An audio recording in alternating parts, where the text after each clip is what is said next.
يستعد الفريق الأول لكرة القدم بنادي الزمالك لاستئناف مشواره في بطولة الدوري المصري الممتاز، وذلك بعد الفوز على حرس الحدود في الجولة الماضية ب3 أهداف دون مقابل.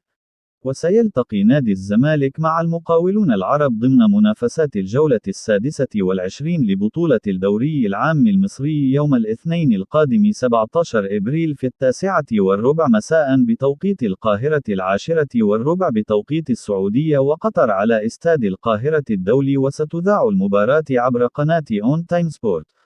ويدخل نادي الزمالك المباراة في المركز الرابع بجدول المسابقة برصيد 39 نقطة، بينما يتواجد فريق المقاولون العرب في المركز السادس برصيد 35 نقطة. وانتهت المباراة التي جمعت بين الفريقين في الدور الأول بالتعادل السلبي بدون أهداف. وشهدت التدريبات الجماعية للفريق انتظام ثنائي الفريق شيكابالا وعبد الله جمعة بعد الانتهاء من البرنامج التأهيلي الخاص بهم استعدادا لمباراة المقاولون العرب القادمة. وستشهد المباراة القادمة للزمالك الظهور الأول للمدير الفني الجديد الكولومبي كارلوس أوسوريو في المباراة الأولى التي يتولى فيها قيادة الفريق.